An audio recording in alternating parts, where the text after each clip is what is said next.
নমস্কাৰ সকলোকে এটা বহুত ভাল খবৰ লৈছো আপোনালোকৰ কাৰণে কাৰণ যেহেতু যিসকল ব্যক্তিয়ে অসম পুলিচৰ চাফাই কৰ্মচাৰীৰ কাৰণে এপ্লাই কৰিছিলে বা ট্ৰেডমেণ্টৰ কাৰণে যিসকলৰ চাৰ্টিফিকেট আছে বহুতখিনি ভাল খবৰ যেহেতু এতিয়া বৰ্তমান আসাম ৰাইফলছৰ টেকনিকেল আৰু ট্ৰেডমেণ্টৰ পোষ্ট এপ্লাই চলি আছে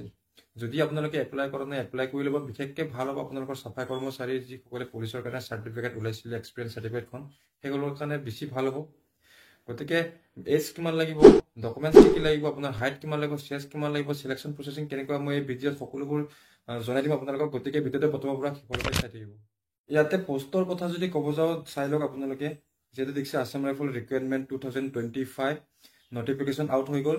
বৰ্তমান এপ্লাই চলি আছে 215টা technical and tradesman post apply online চলি আছে ঠিক আছে যদি আপোনালোকে এপ্লাই কৰিম ভাবিছে এপ্লাই কৰি ল'ব যিহেতু আমাৰ নৰ্থ ইষ্টৰে পোষ্টৰ ভিতৰত বিশেষকৈ ক'ব গ'লে বহুত ভাল আমাৰ অসমৰ কাৰণে কাৰণ কি আমি যিহেতু নৰ্থ ইষ্টতে ইয়াৰ পোষ্টিং হয় সকলোৱে জানা আপোনালোকে গতিকে মই আপোনালোকক সকলো ডিটেইলছ বুজাই দিম আপোনালোকে ভিডিঅ'টো স্ক্ৰিপ্ট নকৰাকৈ চাব চাই ল'ব ইয়াতে আপোনালোকৰ পোষ্টখিনি কি আছে সেইখিনি চাই যাব মই দেখাই যাম ইয়াতে চাওক আপোনালোকৰ নেম অফ অৰ্গেনাইজেশ্যন ক'লে আসাম ৰাইফলছ তাৰপিছত আপোনাৰ লাষ্ট ডেট আছে apply last date 22 March 2025 post total vacancy আছে 215টা name of the post technical and ট্ৰেডমেণ্টৰ পোষ্ট তাৰপিছত আপুনি অল অভাৰ ইণ্ডিয়া এপ্লাই কৰিব পাৰে কৰিব দিয়ক এইটো কোনো আপোনালোকে কিবা ল'ব নালাগে যেহেতু মই আজি কি পোষ্ট আছে আপোনালোকক মই এইখিনি স্ক্ৰল কৰি দেখাই দিম কিন্তু আপোনালোকে নিজে চাই ল'ব মই বিশেষকৈ চাফাই কৰ্মচাৰী সকলৰ কাৰণেহে এই ভিডিঅ'টো মানে বিশেষকৈ মই ইম্পৰ্টেণ্ট লৈছোঁ যেহেতু অসম পুলিচত এপ্লাই কৰা ল'ৰা ছোৱালীৰ হাতত বহুতখিনিৰে চাফাই কৰ্মচাৰীৰ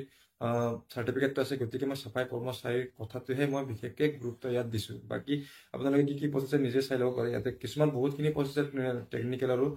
ট্ৰেডমেণ্টৰো বহুতখিনি আছে পালাম্বাৰ কিবা কিবি আছে আৰু বিশেষকৈ মই চাফাই কৰ্মচাৰী সকলৰ কাৰণে কৈছোঁ আপোনালোকৰ চাফাই কৰ্মচাৰীৰ কাৰণে আপোনালোকৰ এইজটো কিমান লাগিব আপোনালোকে কিমান কোৱালিফিকেশ্যন লাগিব মই সকলো আপোনালোকক দেখাই যাম আপোনালোকে চাই যাব আপোনালোকে স্ক্ৰল ডাউন কৰক একেবাৰে তলত আছে চাফাই কৰ্মচাৰী ইয়াত চাই লওক চাফাই কৰ্মচাৰীত আপোনাৰ বয়স লাগিব 18 বছৰৰ পৰা 23 বছৰৰ ভিতৰত ঠিক আছে তাতে আপুনি আপোনাৰ ৰিলেশ্যনটো পাই যাব আপোনালোকে চাই যাব পাৰে ইয়াতে ST কেণ্ডিডেট হ'লে 5 বছৰ আপোনালোকৰ ইনক্ৰিজ কৰিব পাৰিব বা SC আৰু ST 5 বছৰ ইনক্ৰিজ হ'ব আৰু OBC কেণ্ডিডেটৰ কাৰণে 3 বছৰ প্লাছ কৰিব পাৰিব ঠিক আছে তাৰপিছতে আপোনালোকক ক'বলৈ যায় ইয়াৰ চিলেকশ্যন প্ৰচেছটো কেনেকুৱা ধৰণৰ হ'ব ইয়াৰ চিলেকশ্যন প্ৰচেছটো হ'ব আপোনালোকৰ ৰিটেন এক্সামিনেশ্যন প্ৰথমত হ'ব চিলেকশ্যন প্ৰচেছটো ৰিটেন এক্সামিনেশ্যন হ'ব তাৰপিছত আপোনালোকৰ স্কিল টেষ্টটো হ'ব তাৰপিছত আপোনাৰ ডকুমেণ্ট ভেৰিফিকেশ্যন হ'ব তাৰপিছত আপোনাৰ মেডিকেল টেষ্ট হ'ব আপোনাৰ ইয়াত ফিজিকেল ষ্টেণ্ডাৰ্ড ক'ব গ'লে আপোনাৰ হাইটটো কিমান লাগিব চাই লওক আপোনাৰ হাইট লাগিব মেল কেণ্ডিডেটৰ কাৰণে 170 চেণ্টিমিটাৰ ফিমেলৰ কাৰণে 157 চেণ্টিমিটাৰ চেষ্টটো কিমান লাগিব চেষ্টটো আপোনাৰ নৰ্মেলি 80 লাগে আপোনালোকে জানে আৰু 80ৰ পৰা 5 চেণ্টিমিটাৰ ফুলালে 85 লৈকে লাগিব আপোনালোকে এইখিনি গুৰুত্বপূৰ্ণ মতে চাব ঠিক আছে আৰু আপোনালোকৰ ইয়াতে STৰ কেণ্ডিডেটৰ কাৰণে অলপ কম লাগিব হাইটটো আপোনাৰ 162.5 চেণ্টিমিটাৰ লাগিব মেল কেণ্ডিডেটৰ কাৰণে আৰু ফিমেল কেণ্ডিডেটৰ কাৰণে 150 চেণ্টিমিটাৰ লাগিব চেষ্টটো 76 চেণ্টিমিটাৰ 81 লৈকে লাগিব আৰু ইয়াতে আপোনালোকৰ ৰানিং হ'ব ৰানিং ফিজিকেল এফিচিয়েঞ্চি টেষ্টটো আপোনালোকৰ ইয়াতে ৰানিং চাওক মেল কেণ্ডিডেটৰ কাৰণে 5 কিলোমিটাৰ আপোনালোকে ৰানিং কৰিব লাগিব 24 মিনিটত কমপ্লিট কৰিব লাগিব ফিমেল কেণ্ডিডেটৰ কাৰণে 1.6 কিলোমিটাৰ ৰানিং হ'ব ইয়াতে 8 মিনিট 30 ছেকেণ্ডত কমপ্লিট কৰিব লাগিব আপোনাৰ তাৰপিছত আপোনাৰ ট্ৰেড টেষ্টখিনি আপোনালোকৰ এইখিনি চাফাই কৰ্মচাৰীখিনি কি যেনেকুৱা আপোনালোকে আসাম পুলিচত এতিয়া দিছে বা দিব সেই ধৰণেই হ'ব তাতো